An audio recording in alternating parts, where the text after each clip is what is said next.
Good afternoon, and I will do my best to talk slowly. Thank you so much for having us. My name is Salimah El-Amin. I'm the Assistant Director of Equity and Research at the Center for Equity and Research at Duke CTSI. I'm joined by two of my colleagues, Cinti Canty Dumas and Annie True. And so we're so excited to be here with you to present Project ENTRUST. And so we know many of you have heard of Project ENTRUST. You all have participated and just been wonderful partners. This work would not have been possible without the leadership of Dr. Nadine Barrett, who many of you all know, and she has taken a leadership position at Wake Forest University. She was really a key person in leading the Project ENTRUST work, along with Dr. Susanna Nagy, Dr. Jess Sperling, and countless others, internal and external at Duke. And so I just would like to, I am presenting it, but there's a large team, as many of you all know, that are doing the work in the background, behind the scenes. So thank you so much for having us. And so I just want to say that we're so happy to be here to present this information. It does contain some privileged and confidential information that is intended for our audience, this ENTRUST audience. And we're happy to be here sharing this, and we know that it's recorded. And we also want to have a safe space. We know that someone may share a lived experience or a personal experience. And so we just like to keep that and be mindful of that as we get towards the end. If you would like to share an experience, or if someone else is sharing an experience, to be mindful, to be respectful, and to keep that amongst ourselves. And so we just always want to keep a safe space. And so just wanted to say that. And so we will jump into Project ENTRUST. And so Project ENTRUST was really born out of the Duke Health Moments to Movements. It is a strategy, it is a key priority to really address instances of distrust, bias, discrimination in healthcare and research at Duke. And so it was really twofold. It is a longitudinal study. This year is the first year that we are conducting it. We plan to continue it moving forward every 3 years to really look and understand instances of distrust, of bias and discrimination that have happened among our community members, our partners, employees, in terms of Duke Health and Duke Research. And really, we want to develop best practices, interventions, and policies and change the culture to move forward to really build trust. Because trust is key in all relationships. It's foundational. And so we want to look at how we are viewed and see what we can do as Duke Health, Duke Research to become much more trustworthy to our communities and our patients in healthcare and research. And so our leadership has been instrumental in the development of Project ENTRUST. Some people that I've already mentioned, with Dr. Barrett there, Rhonda Branding, Craig Albanese, and so many others, Dr. Nagy, Jess Sperling, Dr. Kevin Thompson. And we just think this is really important to show the buy-in that we have had and support from the healthcare system, from the university, as they can see the critical need for this important work. And as we think about strategies, policies, and procedures and really changing the culture, it's very important to have leadership buy-in. And so all of these leaders and additional leaders have been very instrumental in moving the Project ENTRUST work forward.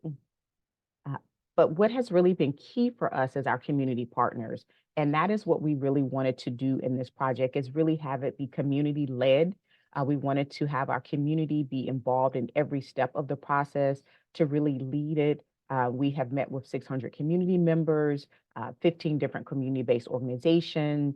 We have a community advisory board, 40 stakeholders. And so for the past year and a half leading up into the survey, all of these community members and individuals, researchers, North Carolina Central University, really scholars that really are focused in racism, structural racism, have been critical in developing the survey, looking at the questions, and really moving this work forward. So this is a very community-centered, community-led project. And so that is one of the things I think that really makes it unique. As we want to look at trust, we have to speak with our communities to see how we can do better and to see what has happened within our communities to become more trustworthy. And so we really, our community is key in leading this effort and really moving it forward. And so this is just a step that's what has happened since 2021 and kind of where we are now.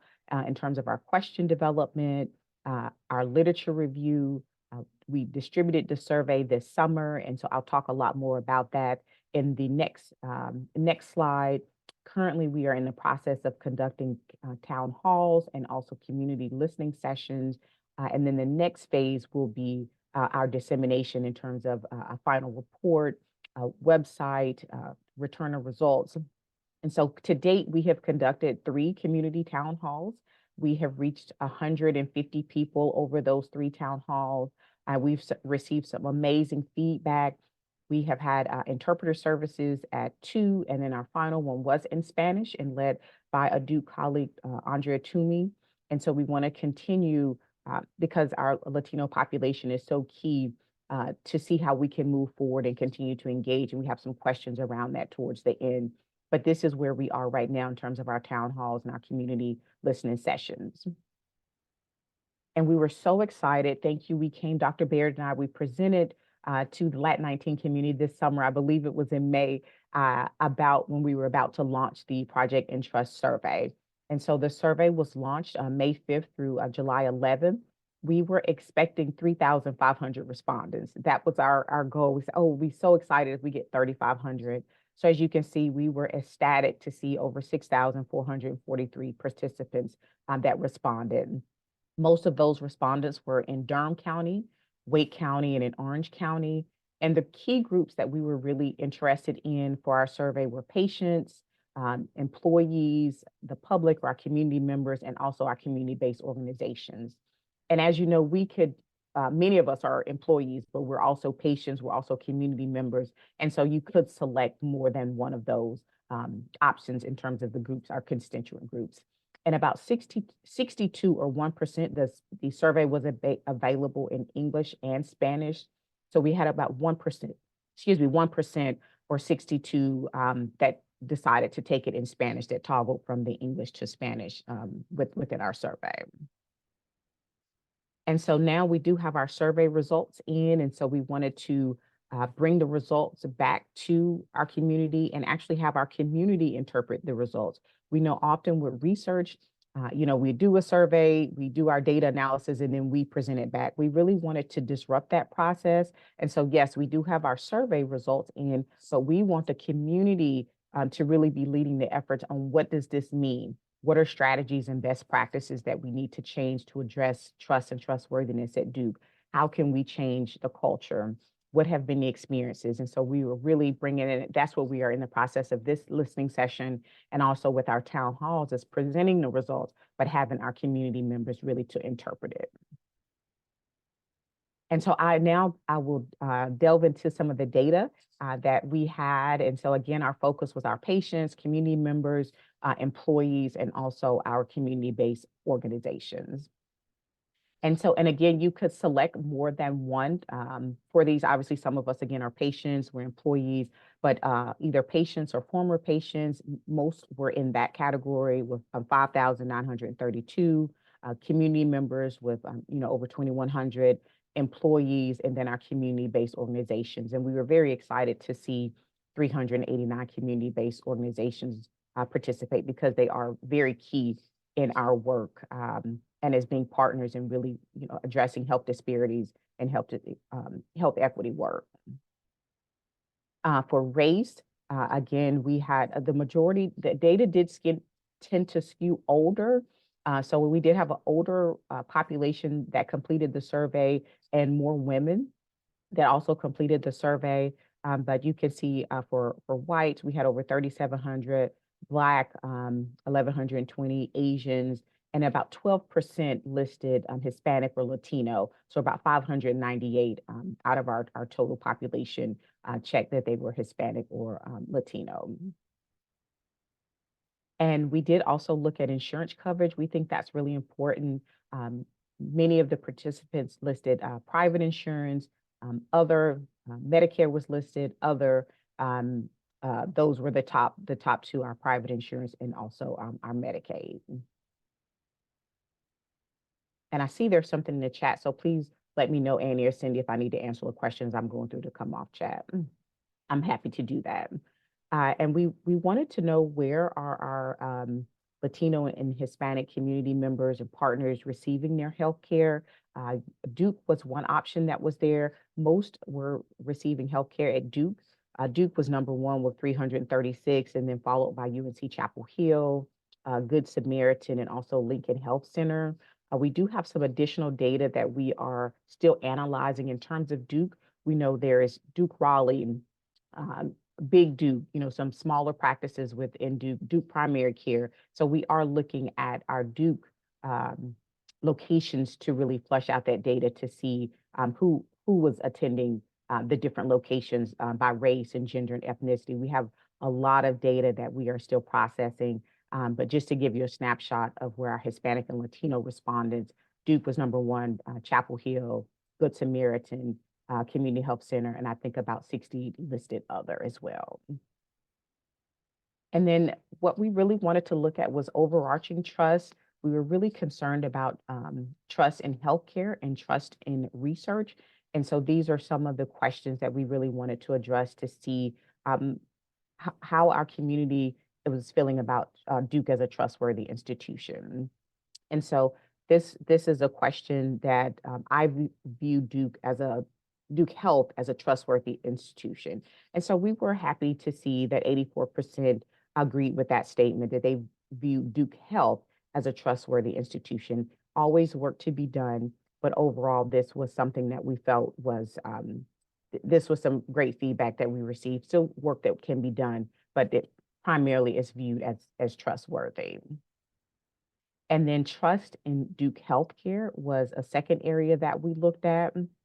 And with our trust in Duke Healthcare, we did find something that was very concerning. On the first, it was Duke Health has created an environment where I feel that my life is valued. So we did have 79% agree with that. The second, how does your trust in Duke Healthcare compare with other places? And so about 50%. But what really stood out to us, the last question was that patients have been deceived or misled by Duke Health. And we had 56% of our respondents agree with that. And so that was really something that really stood out to us about this feeling of being deceived or misled. And so we are looking at additional data to see what has happened when we have these community sessions and town hall sessions.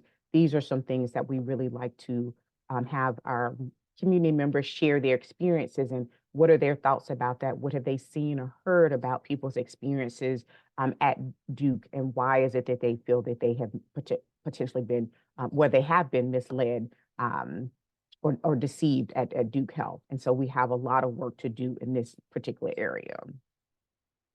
And the second, this looks at confidence in Duke Health by race and ethnicity. And then we have our race and then ethnicity, and we have trust scores where it's less trust and more trust.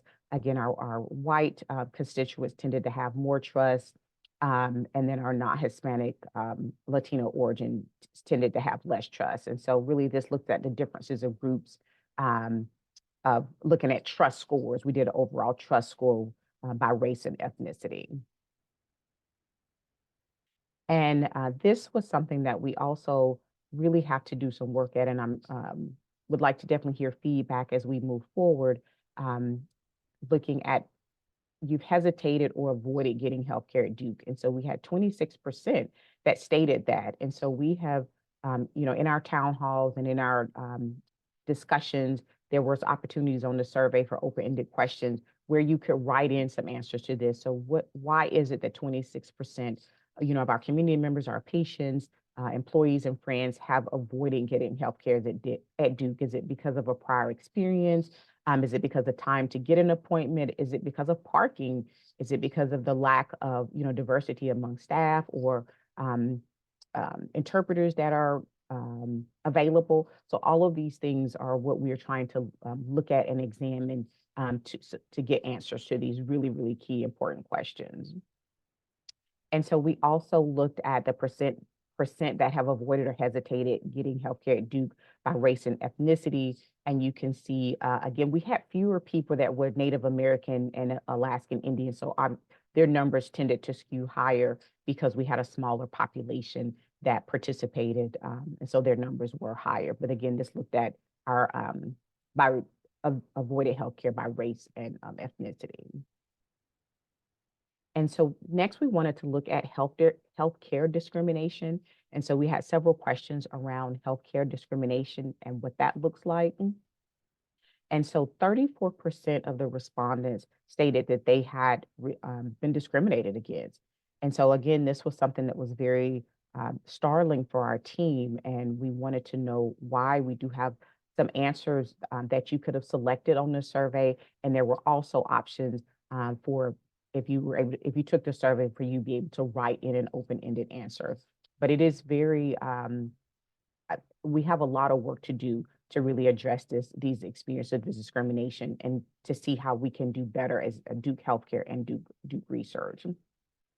And so this chart looks at the participant groups in terms of how they feel like they've been discriminated again by race and ethnicity, with our Hispanic population feeling like they had been discriminated again a bit more with across ethnicity. And then under the race, our Native Americans and Alaskan Natives had higher scores.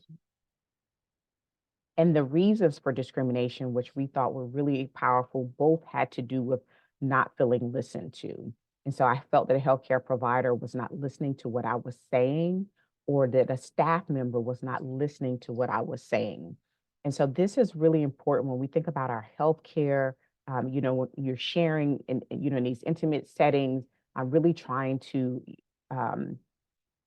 coming in with issues where you're already in a vulnerable state. And so this was really something for us, just listening. And so how are we addressing this? What can we do to address it? And what type of changes that we can make in terms of, trainings, in terms of culture, in terms of providers? What can we do in terms of additional best practices to really make sure that our patients feel like that they are walking away feeling heard? So this was really something that so many individuals listed not feeling heard or not listening. And we had quite a few respondents for this particular aspect. And also less trust is there that listed listening. And we had thousands write in additional reasons. And so we are going through that data as we speak so we'll have the survey data in the town hall, the qualitative and quantitative, to really pull out themes and what is happening while our patients not feeling listened to, and how can we change our culture and do better in terms of the listening. It was very powerful. And then the top reasons for feeling discriminated against were age, race, gender, weight, and skin color. And again, the other on the bottom was when they had opportunities to write in, but these are the top 3 and 4 that were listed the most. Again, age, race, gender, weight, and skin color. And then we did have different things around education, religion, insurance status, sexual orientation, etc. But these are just the top that were listed. And then trust in Duke medical research. Again, the previous slides really focused on trust in healthcare. And now we just want to transition over to some questions around trust in Duke medical research. And so I view Duke as a trustworthy institution. Again, 82% agreed with that. Duke health researchers would never, intentionally experiment on me. And so that was a pretty good score at 72%. And then Duke health researchers always put my best interest first, which was a little bit lower at 52%. But we did think that the 82% viewing Duke as a trustworthy research institution was important, and something a positive that we took away from the survey. And then this is confidence in healthcare and research, again, by ethnicity and race, trust and by race and ethnicity in terms of our trust scores, with less trust, more trust by ethnicity, and also by race. And our community-based organizations are critical to really addressing health inequities, to building trust, and being key in our work that is being done. And so we really thought it was important to have questions around community-based organizations. And so we found a few things overall that were positive, but what we did find was that non-previously partnered community-based organizations had more trust in Duke than those that had already partnered. So those who had not partnered had a better view or more trusting than those who had partnered. And so for this, we have to look at what are we doing with our partnerships where they are less trustworthy, where they don't feel, I think the questions were, do health partners would respect the population, understands the cultural beliefs, and recognize and credit. So what is happening with our community-based organizations where those who have not partnered, so not had any experience with Duke, have higher scores than those who have already partnered with us, and how can we do better in this area? And so for us, the key really takeaways, I think, from the presentation and from the data that has been presented so far, again, we are looking at our town hall data as well, some things that really stood out, and I look forward to discussing more in detail that we think are really areas we think is important to focus on these things. Yes, there were things that were said that were positive, but really we want to address these things that were negative. So 18% feeling like they had been deceived or misled, 26% having or hesitated or avoided getting healthcare at Duke, 34% reporting some type of discrimination, 21% feeling like they had not been listened to. Again, that age, race, and gender are the reasons for discrimination. And then looking at our Native Hawaiians and Pacific Islanders, those lower scores. And then our community-based organizations that have not partnered with us, having more trust in those that have. And so when you go back to the discrimination, that's almost 1 in 3 or 30%. And so what are we doing? So we really want to take some time to really look at this survey data to see what it is and what areas that we can change policies, practices, and procedures. How can we change the culture to really decrease these? These are some things that are jarring. I think that we have a lot of work to do, but this survey and these partnerships and town halls are really a way that we can move forward to try to address or understand